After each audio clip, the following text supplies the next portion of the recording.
Hello दोस्तों, welcome to matric coaching centre. आप लोगों को पता ही है कि ज्योग्राफी का आज हम लोगों का चौथा चैप्टर का लेक्चर है, जिसमें हम लोग बात करेंगे खनिज संसाधन पर। खनिज संसाधन एक ऐसा चैप्टर है जिसमें से ऑब्जेक्टिव और 2 नंबर और कभी कभी 5 नंबर का सवाल पूछा जाता है।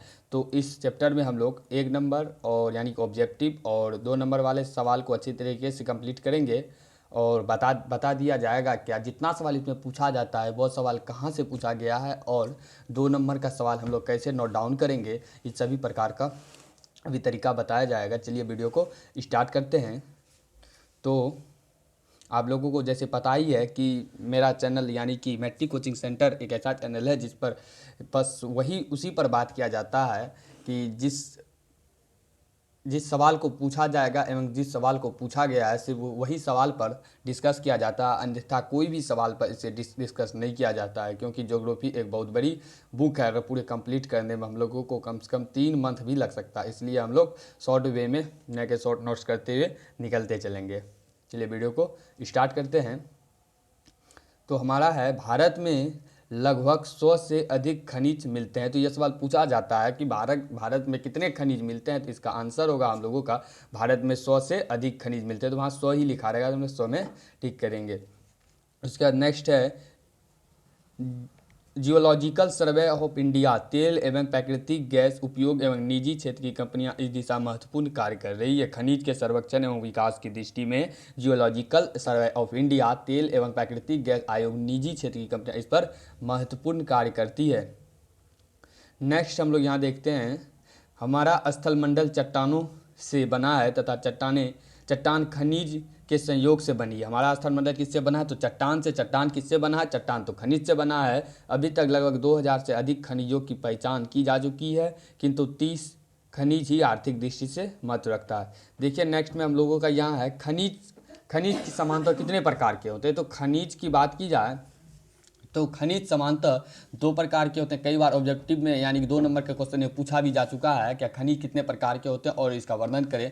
तो खनिज 2 प्रकार के होते हैं, धात्विक खनिज और अधात्विक खनिज। धात्विक खनिज के बारे में बताया गया, जिन खनिजों में धातु होता है जैसे लोहा, तांबा, निकेल, मैग्नीज आदि। पुनः इसे 2 भागों में व्यक्त किया जाता है। देखिए समानतः खनिज को अगर 2 भाग में बांटेंगे तो धात्विक और अधात्विक है। और धात्विक में सिंपल सा इसका डिफिनेशन है, जिस खनिजों में धातु होगा उन्हें हम धात्विक खनिज कहेंगे। और जैसे लोहा, एक्स, तांबा, निकेल, मैग्नीज और इसको फिर पुनः धात्विक खनिज को 2 भागों में बांटा गया, लोहयुक्त खनिज और अलोहयुक्त खनिज। नाम से ही स्पष्ट है कि लोहयुक्त खनिज जिनमें धात्विक खनिजों के लोहे का अंश अधिक पाया जाता है उन्हें लोहयुक्त खनिज कहेंगे, जैसे लोहा, एक्स, मैग्नीज, निकेल, टंगस्टन। अलोहयुक्त खनिज जिन धात्विक खनिजों में लोहे का अंश न्यून होता है या नहीं होता है तो वो अलोहयुक्त खनिज कहलाते हैं, जैसे सोना, चांदी, सीसा, बक्साइट, टीन, तांबा आदि में लोहा नहीं होता। सिंपल सा है, लोहयुक्त जिनमें धात्विक खनिज में लोहा का अंश उन्हें लोहयुक्त कहेंगे।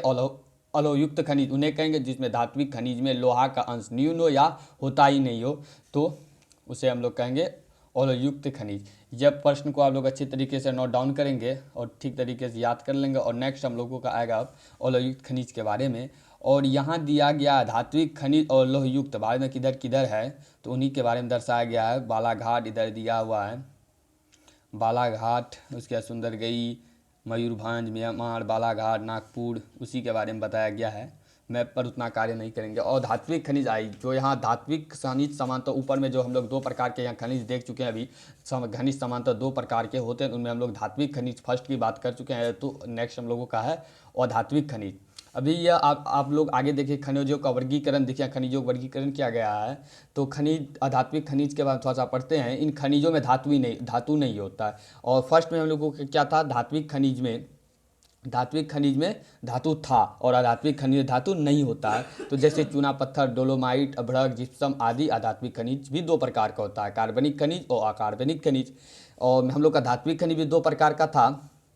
तो धात्विक खनिज हम लोगों का 2 प्रकार था। तो 2 प्रकार में लोहयुक्त खनिज, अलोहयुक्त था। फिर अधात्विक खनिज का 2 प्रकार है, जिसमें कार्बनिक खनिज और अकार्बनिक खनिज है। कार्बनिक खनिज जिनमें जीवाश्म होता है, ये पृथ्वी के दबे प्राणी एवं पादप जीवों में परिवर्तित होने से बनता है, जैसे कोयला, पेट्रोलियम आदि। आप लोगों को पता ही है, कोयला, पेट्रोलियम पृथ्वी अंदर दबे रहने के कारण, अत्यधिक उष्मा के ताप पड़ने के कारण वह कार्बनिक यानी जीवाश्म के कारण कार्बनिक खनिज में चेंज हो जाता है। और उस नेक्स्ट है अकार्बनिक खनिज, इनमें जीवाश्म नहीं होता, जैसे अभ्रक, ग्रेफाइट आदि। यहाँ खनिज का वही वर्गीकरण किया गया है। खनिज दो प्रकार का, धात्विक और धात्विक। और धात्विक खनिज लोहयुक्त खनिज और लोहयुक्त खनिज, कार्बनिक ईंधन या अकार्बनिक खनिज। तो आप लोग इसको अच्छी तरीके से याद कर लेंगे। तो वहाँ ऑप्शन में कई बार पूछा जाता है, अधात्विक खनिज से कई बार पूछा गया, इनमें से कौन सा अधात्विक खनिज है, जिसमें अभ्रक वाला आंसर है। तो आप लोग एक बार देख लेंगे इसको अच्छी तरीके से, मानो अगर नोट डाउन कर सकते हैं। और ये जो है धात्विक और अधात्विक खनिज, तो MVVI है, पूरा इंपॉर्टेंट है, इसे आप लोग अच्छी तरीके से उतार कर याद करेंगे, क्योंकि ये 5 नंबर भी कई बार पूछा गया और कभी भी 2 नंबर भी पूछा जाता है, इसलिए इसका पूरा चांस बना रहता है। आप लोग ये सवाल को छोड़ेंगे ही नहीं। तो धात्विक खनिज और धात्विक खनिज में अंतर है हम लोग का। धात्विक जस्ट अपोजिट होता है, किसी भी चीज़ों में अगर अंतर आता है तो जस्ट अपोजिट होता है। जैसे धात्विक खनिज को गलाने पर धातु प्राप्त होगा, तो अधात्विक खनिज को गलाने पर धातु प्राप्त नहीं होगा। ये कठोर और चमकीला, देखिए सिंपल सा, धात्विक खनिज जिसमें धातु होगा तो वह कठोर होगा, चमकीला होगा, और धात्विक होगा जिसमें धातु नहीं होगा तो उसमें चमक नहीं होगी। यह प्राय आग्नेय चट्टान में मिलते हैं, इसको अच्छे तरीके याद, यह प्राय आग्नेय चट्टान में मिलते हैं, यह प्राय परतदार चट्टान में मिलते हैं। इन्हें पीट कर तार बनाया जा सकता है, ये पीटने पर टूटता नहीं। इन्हें पीट कर तार नहीं बना सकते, पीटने पर चूर चूर हो जाएगा, क्योंकि इसमें लोहा का अंश नहीं रहता। ये सवाल को लोग MVVI लगाकर उतार लेंगे अपने नोट में। नेक्स्ट यहाँ दिया है, भारत में धात्विक खनिज और लोह धातु किधर किधर है, वही इसे दर्शाया गया, भीलवाड़ा, खेतरी, अलवर, उदयपुर। एक बार देख लेंगे। लोह खनिज और अलोह खनिज में अंतर दिया हुआ है, तो इसे भी आप लोग 2 नंबरिया में पूछा जाता है कभी कभार, तो इसे आप लोग नोट डाउन कर लेंगे। क्या जिन खनिजों में लोहे का अंश पाया जाता है तथा उनका उपयोग लोहा एवं इस्पात बनाने किया जाता है, वे खनिज कहलाते हैं, वे लोहयुक्त खनिज कहलाते हैं। जैसे लोह, अयस्क, निकेल, टंगस्टन, मैग्नीज आदि। ये स्लेटेट, धूसर, मटमैला आदि रंग के होते हैं, ये रवेदार चट्टान में पाए जाते हैं। जिन खनिजों में लोहे का अंश न्यून होता है, बिल्कुल नहीं, तो हम बता चुके हैं पहले, अपोजिट होता है, जो भी होगा इसका अपोजिट होगा। यहाँ सिर्फ कलर में है, ये स्लेट धूसर रंग का होता है, ये अनेक रंगों का होगा। ये सभी प्रकार के चट्टान मिलते हैं, ये सिर्फ रेवेदार चट्टान में हम लोग को मिलेंगे। नेक्स्ट हम लोग देखते हैं खनिजों की विशेषता के बारे में हम लोग पढ़ेंगे। खनिज एक समाप्य संसाधन है, यानी कि उपयोग करने से समाप्त हो जाता है, एक बार उपयोग करने के बाद पुनः उपयोग नहीं किया जा सकता, इसके संरक्षण के लिए परम आवश्यक है। खनिजों के वितरण के बारे में थोड़ी जानकारी है, जिसमें मेन हम अंडरलाइन करेंगे, और क्या था जो भी बचेगा आप लोग अच्छे तरीके से पढ़ लेंगे। यहाँ है, अधिकतर खनिज प्राचीन चट्टान समूह में पाए जाते हैं। लोह, अयस्क, मैग्नीज के भंडार देश के कैम्ब्रियन पूर्व की चट्टानों के धारवार समूह में पाए जाते हैं। यहाँ दिया हुआ है, देश के कैम्ब्रियन पूर्व की चट्टान में धारवार समूह के में पाए जाते हैं, और दूसरी तांबा, सीसा, जस्ता, अरावली श्रेणी में पाए जाते हैं। नेक्स्ट है हम लोगों का, देश का अधिकांश खनिज जो पाया जाता है वह 3 पेटियों में पाए जाते हैं, यानी कि 3 जगह देश का अधिकांश खनिज पाया जाता है। तो यहाँ दिया भाई, इससे भी सवाल नहीं पूछा गया है, क्या देश का कितना 3 पेटियां में जो खनिज दिया गया उन्हें सविस्तार से लिखे, इसलिए उतना अच्छा तरीके से याद नहीं करेंगे, इसको सिर्फ एक बार देख लेंगे। तो उत्तर पूर्वी पठार है, यह देश का सबसे धनी खनिज पेटी है, इसे आप ऑब्जेक्टिव रूप में देख सकते हैं। क्या सब यह पूछा जा सकता है, देश की सबसे धनी खनिज पेटी कौन सा है? उत्तर पूर्वी पठार है, जिसमें छोटा नागपुर का पठार, उड़ीसा पठार, छत्तीसगढ़ पठार, आंध्र प्रदेश पठार अवस्थित है। आप लोग खुद इसे पढ़ लेंगे। उसका दक्षिण पश्चिम पठार है, यह पेटी कर्नाटक के पठार एवं निकटवर्ती तमिलनाडु फैली हुई। जो सवाल पूछा जाने की चांस है वो सवाल को हम खुद ही डिस्कस कर लेंगे। जो सवाल की चांस नहीं है आने की एवं हम लोग को याद करने में परेशानी होगी, तो वह सवाल पर हम लोग डिस्कस ना करेंगे, तो उसको इग्नोर करते हुए आगे निकल जाएंगे। उसके बाद उत्तर पश्चिम प्रदेश हो जाएगा। उसके बाद धात्विक खनिज और लोह के बारे में यहाँ कुछ है। तो धात्विक खनिज लोह, अयस्क, मैग्नीज, क्रोमाइट, पायराइट, वही उसी के बारे में दिया गया है। ये उद्योगों के आधार होते हैं। अब लोह अयस्क के बारे में है, तो लोहा के बारे में हम लोग थोड़ी जानकारी प्राप्त करते हैं। लोहा आधुनिक सभ्यता का रीढ़ है, यह उद्योगों की जननी है। तो वहाँ पूछा जा सकता है उद्योगों की जननी कौन सा अयस्क है, तो हमारा आंसर हो जाएगा लोह अयस्क। तो लोहा खान शुद्ध रूप से नहीं बालिग लोह अयस्क के रूप में मिलता है। शुद्ध लोहे की मात्रा आधार पर भारत में पाए जाने वाले लोह अयस्क 3 प्रकार के होते हैं, हेमाटाइट, मैग्नेटाइट और लिमोनाइट। कई बार पूछा जा चुका है कि भारत में पाए जाने लोह अयस्क कितने प्रकार का होता है, तो आप लोग करेक्ट आंसर मानेंगे हेमाटाइट, मैग्नेटाइट और लिमोनाइट। तो वहाँ कई बार दिया ऑब्जेक्टिव भी पूछा जा सकता है कि इनमें से कौन सा भारतीय लौह अयस्क का प्रकार है तो उसमें हेमाटाइट, मैग्नेटाइट दे देगा, इनमें से सभी दे देगा, इनमें से कोई नहीं आंसर देगा। तो आप लोग अच्छी तरीके से याद करेंगे तो करेक्ट मार पाएंगे। और भारत में पूरे विश्व का लौह भंडार का 1/4 भाग आंकलित है। नेक्स्ट अब लोग हम यहाँ देखते हैं, यहाँ देखिए थोड़ा सा ऑब्जेक्टिव बनता है। तो हेमाटाइट को हम लोग लाल अयस्क भी बोलेंगे, मैग्नेटाइट को काला अयस्क बोलेंगे, लेमोनाइट को पीला अयस्क बोलेंगे। जहाँ जहाँ हम टिक आउट कर रहे हैं तो आप लोग भी अपनी मन हुई किताब में टिक आउट कर ले या शॉर्ट नोट्स बना ले। उसके बाद नेक्स्ट है हम लोगों का भारत में लौह अयस्क का उत्पादन का नहीं देखना है लोग आगे। वितरण, यहाँ से कई बार सवाल पूछा जा चुका है कि भारत में लौह अयस्क का वितरण पर प्रकाश डालें। कई बार पूछा गया 5 नंबर का क्वेश्चन, इसको आप लोग अच्छी तरीके से याद कर लेंगे और हम बता दे रहे हैं कि कहाँ कहाँ से लिखना है। आप लोग अच्छी तरीके से इसका यानी कि दीर्घ उत्तरीय प्रश्न में बनाएंगे। तो इसमें दिया हुआ भारत में लौह अयस्क प्राय सभी राज्यों में पाया जाता है, परंतु यह कुल भंडार के 96% कर्नाटक, छत्तीसगढ़, उड़ीसा, गोवा, झारखंड के राज्य सीमित है। शेष भंडार तमिलनाडु, आंध्र प्रदेश, महाराष्ट्र एवं अन्य राज्यों में अवस्थित है। यहाँ तक लिख के आप लोग छोड़ देंगे। उसके बाद कर्नाटक पर डायरेक्ट आ जाएंगे। सिर्फ लिखने का हम तरीका बता रहे कैसे लिखना है। कर्नाटक राज्य भारत का लगभग 1/4 लोहा उत्पादन करता है। यह बेल्लारी, हॉस्पेट, सिंदूर आदि क्षेत्रों में लौह अयस्क की खानें हैं। चिकमंगलूर जिले में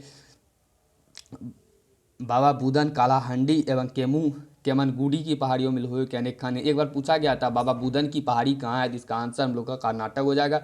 इसमें से आप लोग अगर 5 नंबर पूछा जाता है तो 5 राज्य का नाम अच्छी तरीके से याद कर लेंगे, उनके बारे में थोड़ा थोड़ा डिफिनेशन दे दीजिएगा तो वहाँ आराम से 5 का 5 आप लोग को मिल जाएगा। उसके बाद नेक्स्ट हम लोग का छत्तीसगढ़ के बारे में बात की जाए तो छत्तीसगढ़ देश का दूसरा उत्पादक राज्य है। वहाँ पूछा जा सकता है भारत का दूसरा लोहा उत्पादक राज्य कौन है, तो आंसर हो जाएगा छत्तीसगढ़, जो देश का करीब 20% लोहे का उत्पादन करता है। या दंतेवाड़ा जिले के बेलाडीला तथा दुर्गा जिले के डल्ली एवं राजहारा प्रमुख उत्पादक है। 2-4 लाइन इसके बारे में लिखेंगे, ज़्यादा नहीं लिखना है इसके बारे में।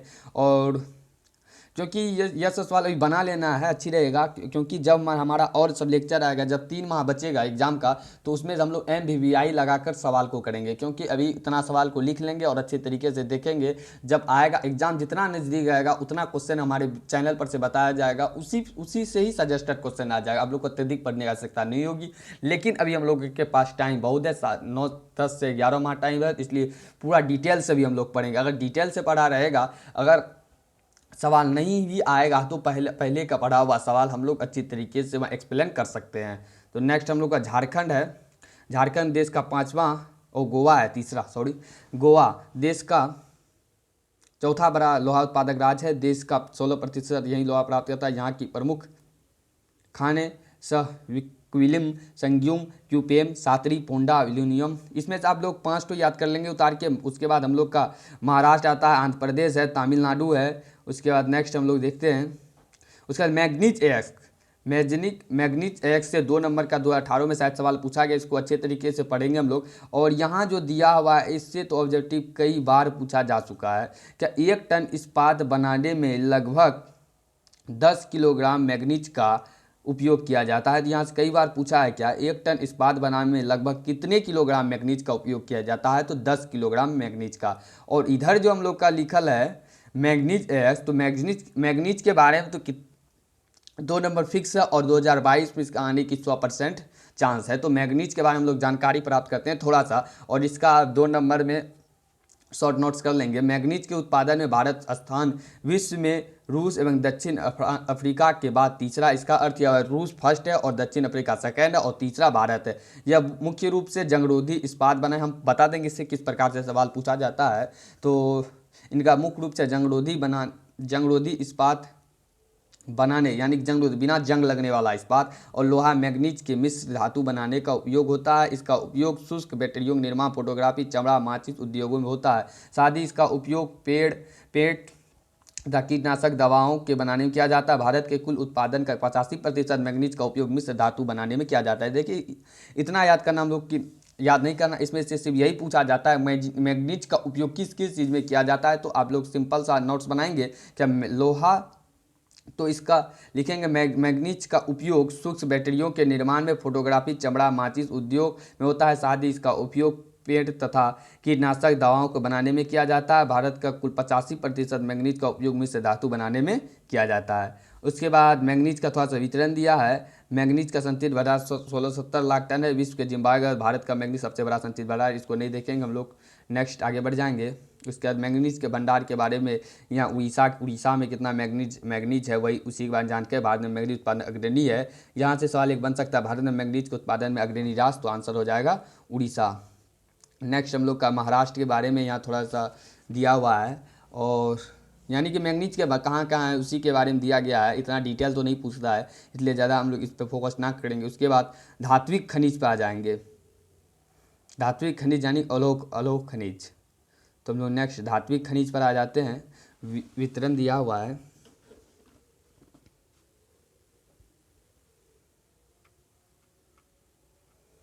हाँ धात्विक खनिज यहाँ है।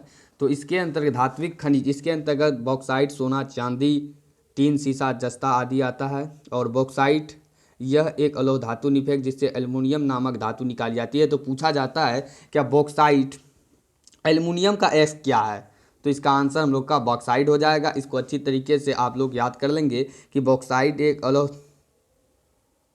यह एक अलोह धातु निक्षेप है, ये जिससे एल्युमिनियम नामक धातु निकाली जाती है। बाद में बॉक्साइट का इतना बना एल्युमिनियम पर हम आत्मनिर्भर हो सकते हैं।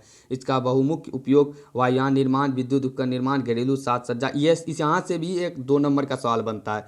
मैग्नीज और बॉक्साइट से 2 नंबरिया और एक ऑब्जेक्टिव दोनों सवाल बनता है। तो पूछा जाता है बॉक्साइट का उपयोग किस किस चीज़ के लिए किया जाता है, तो इसका आंसर हो जाएगा इसका उपयोग बहुमुखी उपयोग वायुमान निर्माण, विद्युत उपकरण निर्माण, घरेलू साज सज्जा के सामान का निर्माण, बर्तन बनाने, सफ़ेद सीमेंट तथा रासायनिक वस्तुओं बनाने किया जाता है। भारत में बॉक्साइट भंडार 30-37 मिलियन टन है, यानी 3037 मिलियन टन है। यहाँ कुछ रेशियो दिया है भारत में बॉक्साइट उत्पादन का, वर्ष में दिया है। 2007 में हमारे यहाँ 24,678 मिलियन टन था। उसके बाद बॉक्साइट का वितरण दे दिया है। वितरण को हम लोग उतना नहीं देखेंगे, नेक्स्ट बढ़ जाएंगे। नेक्स्ट आते हैं, क्योंकि इतना वितरण याद करने हम लोगों को तो 3 दिन लग जाएगा, इसलिए ये हम लोग ध्यान नहीं देंगे, यानी बहुत अत्यधिक लग जाएगा और हम लोग अच्छी तरीके से इसे देख भी नहीं पाएंगे। उसके बाद हम लोग आ रहा है गुजरात, महाराष्ट्र। इसके बाद तांबा आता है। तांबा एक, इसके बारे में थोड़ी पढ़ लेते हैं। तांबा एक अति उपयोगी अलोह धातु या बिजली का अच्छा संचालक है, जिससे इसका ज़्यादा उपयोग होता है। उपकरण बनाने किया जाता है, इससे बर्तन व सिक्के भी बनाए जाते हैं। इसे अन्य धातु मिलाकर, कोई भारी चीज़ नहीं, आप लोग खुद से अच्छी तरीके से रिंग देकर पढ़ सकते हैं। तो हम नेक्स्ट देखते हैं अब क्या है, कहाँ से पूछा गया है। तो हम लोग डायरेक्ट अब अभ्रक पर आएंगे। और धात्विक खनिज हम लोग का स्टार्टिंग हो रहा है, जिसमें कि और धात्विक खनिज में हम लोग अभ्रक के बारे में पढ़ेंगे। भारत विश्व में सीट अभ्रक अग्रणी उत्पादक है। अब तक इलेक्ट्रॉनिक्स उद्योग में इसका उपयोग होता रहा है, किंतु यह कृत्रिम विकल्प या अभ्रक के उत्पाद निर्यात का दोनों बुरा असर पड़ा है। वैसे तो प्राचीन काल से अभ्रक का उपयोग आयुर्वेदिक दवा के लिए किया जाता है, लेकिन विद्युत उपकरण इसका खास उपयोग है, क्योंकि यह विद्युत रोधक होने के कारण उच्च विद्युत शक्ति का सहन कर सकता है। भारत में उत्पादन की दृष्टि से अभ्रक निक्षेप की 3 पेटियां, जो बिहार, झारखंड, आंध्र प्रदेश और राजस्थान के अंतर्गत आता है। नेक्स्ट हम लोग देखते हैं। देखिए इतना डीप जाने की जरूरत नहीं है, ज्योग्राफी हम लोग पहले ही बता चुके हैं। ज्योग्राफी बहुत ही लंबी बुक है, इससे उतना सवाल नहीं देखेंगे, सिर्फ पूछा गया सवाल और पूछे जाने सवाल पर ही डिस्कस करेंगे। देखिए चूना पत्थर से भी कई बार सवाल पूछा जा चुका है। चूना पत्थर, भारत के चूना पत्थर 76% सीमेंट, 16% लोह इस्पात और 4% रसायन उद्योग उपयोग किया जाता है। शेष 4% उपयोग करके कागज एवं चीनी। देश का 35% चूना पत्थर मध्य प्रदेश पाया जाता है। नहीं देखेंगे इसको उतना, नेक्स्ट हम लोग बढ़ जाएंगे। खनिज का आर्थिक महत्व। खनिज के आर्थिक महत्व के बारे में दिया हुआ है। खनिजों की सबसे बड़ी विशेषता यह है कि एक बार उपयोग आने के पश्चात यह लगभग समाप्त हो जाता है। इनके संबंध वर्तमान के भविष्य की कल्याण से। खनिज ऐसे क्षयशील संसाधन है जिन्हें दोबारा नवीनीकृत नहीं किया जा सकता, यानी दोबारा बनाया नहीं जा सकता। अतः खनिजों के संरक्षण के लिए परम आवश्यक। अब खनिज के संरक्षण के बारे में दिया गया है। खनिज क्षयशील और नवीकरणीय संसाधन है, जिससे हम लोग को बचाना चाहिए। सिंपल सी बात है, आप लोग पढ़ सकते हैं। जितना इस ऑब्जेक्टिव पूछा जाता है एवं जहाँ से पूछा जाने वाला था हम बता चुके हैं। और इसके थोड़ा सा प्रश्न उत्तर हम लोग देखते हैं। तो हम लोगों का प्रश्न उत्तर अब स्टार्ट हो रहा है। भारत में लगभग कितने खनिज पाए जाते हैं, तो हम पहले ही आंसर बता चुके हैं, आप लोगों को पता ही होगा। भारत में कितने खनिज पाया जाता है, तो 100 खनिज पाया जाता है। इनमें से कौन लोहयुक्त खनिज का उदाहरण है, तो आप लोग को वहाँ बता दिए हैं कि कौन सा है। तो आप लोग अच्छी तरीके से देखेंगे तो इसका आंसर मैग्नीज है। तो इसका तीसरा, निम्नलिखित में कौन अधात्विक खनिज का उदाहरण है वो अगर चार चौमा दिया हुआ था, अगर आप लोग अच्छी तरीके से याद करेंगे तो यह सब आराम से बनेगा। निम्नलिखित में कौन अधात्विक खनिज का उदाहरण है? ग्रेफाइट। इससे भी अलग हम लोग जब यह बुक ख़त्म होने पर रहेगा तो मैराथन जब ज्योग्राफी का रखेंगे तो उसमें 500 से 600 क्वेश्चन ऑब्जेक्टिव का देंगे, जिसमें आप लोगों का 450 हम लोग तो किताब पढ़ने के टाइम ही आपको याद करा दे रहे हैं। तो उसमें से 150 क्वेश्चन ऐसा दिया रहेगा जो आउट ऑफ सिलेबस भी रहता है और कुछ अंदर का बुक का रहता है जिसे हम लोग कहते हैं आउट ऑफ सिलेबस, वो भी बता देंगे, जिससे आप लोग का एक भी ऑब्जेक्टिव वहाँ गलत नहीं होगा। नेक्स्ट है हम लोगों का किस खनिज को उद्योग को जननी माना जाता है? जो अभी तुरंत बताया आप लोग का लोहा। और कौन लोह एक प्रकार का है? तो आप लोग खुद ही जानते हैं इसका आंसर क्या होगा, तो हेमाटाइट।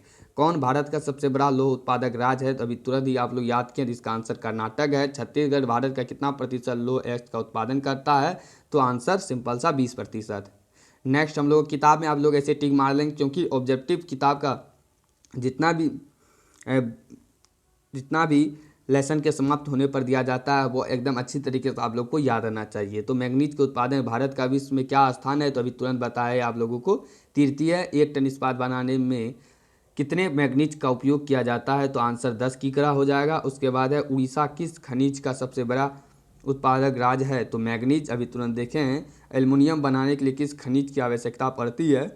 तो अभी तुरंत हम अंडरलाइन किए हैं, तो आंसर क्या होगा इसका? गौ नंबर बॉक्साइट। देश के तांबे का कुल भंडार कितना है? तो 125 करोड़। बिहार झारखंड में देश के कितना प्रतिशत अभ्रक का उत्पादन करता है? तो इसका आंसर हो जाएगा 80। तो उसके बाद है सीमेंट उद्योग का सबसे प्रमुख कच्चा माल क्या है? तो इसका आंसर हो जाएगा चूना पत्थर। सीमेंट उद्योग का ये भी सवाल कई बार पूछा गया है कि सीमेंट उद्योग का कच्चा माल क्या है? तो चूना पत्थर।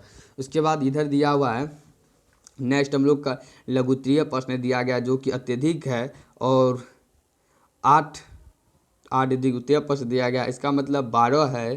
तो 6 पेज आराम से इसका लघु हो जाएगा, और 5 इधर है, 8 इधर है, तो 1 5 के 5 यानी कि 12 6 18 पेज आप लोग को तो बनानी। इसलिए हम ऐसा ही बताएंगे। इस चैनल खास करके इस चैनल इसलिए बताया गया क्योंकि ज़्यादा आप लोग को लोड हो जाती है। किसी भी चीज़ को आप लोग बनाते हैं या कोई बताता है तो कहता है कि पूरे का पूरे बना लीजिए, जितना दिया हुआ बुक में सब आने की चांस है। हम पहले ही बता चुके हैं कि हम उसी पर डिस्कस करेंगे जो आने की चांस है, इसलिए हम वही सवाल पर टिक लगा रहे हैं। जितना सवाल पर टिक लगाएंगे सिर्फ आप लोग भरोसा कीजिए क्या उससे बाहर नहीं आएगा। उससे बाहर अगर आएगा भी तो आप लोग को इतने अच्छे तरीके से हम डीपली ज्ञान देंगे कि आप लोग आराम से उसे हैंडल कर देंगे। इसलिए आप लोग डरें नहीं, जितना हम बता रहे हैं सिर्फ उतने पर ही आप लोग तैयारी करें और नोट्स बनाएं, और जिस प्रकार से हम बोल रहे हैं सिर्फ उसी प्रकार से आप लोग नोट्स बनाएं तो कोई दिक्कत नहीं हो सकती। अगर किसी लोगों के विश्वास नहीं है तो हमारी रिजल्ट अगर आप लोग को चाहिए तो आप लोग कमेंट सेक्शन में कमेंट कर सकते हैं, सर आप अपना रिजल्ट दिखा दीजिए और अपना नोट्स दीजिए, तो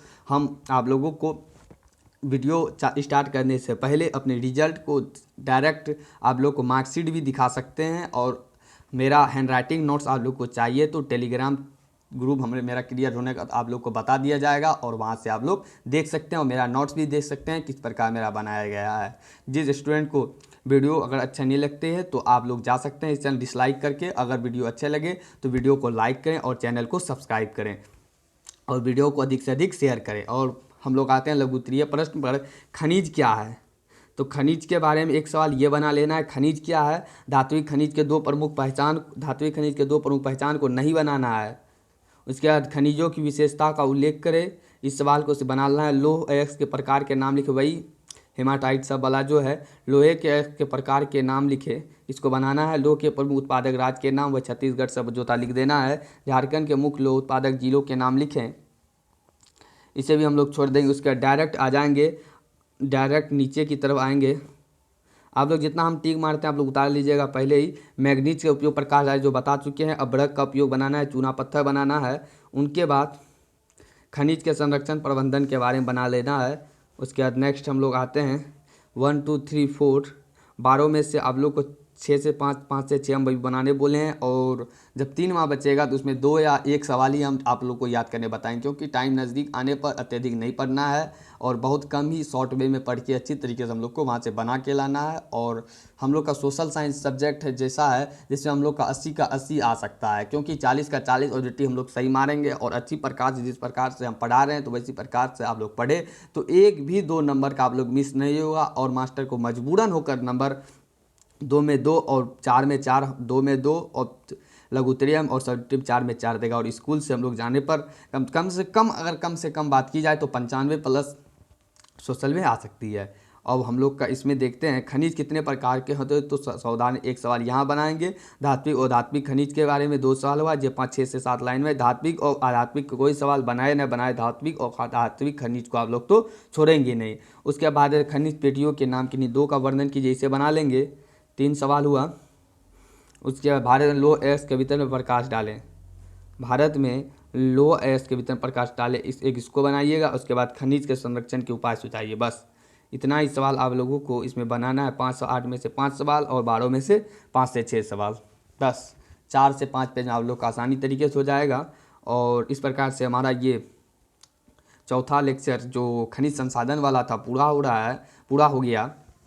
अगर वीडियो अच्छी लगे तो वीडियो को लाइक कर दें और चैनल को सब्सक्राइब कर दें और अधिक से अधिक शेयर करें। नेक्स्ट वीडियो का आप लोग इंतज़ार करें और हमारी नेक्स्ट वीडियो कल आ जाएगी। तब तक के लिए आप लोग पढ़ते रहिए और मेरा चैनल मैट्रिक कोचिंग सेंटर का वीडियो देखते रहिए। Thank you all of you.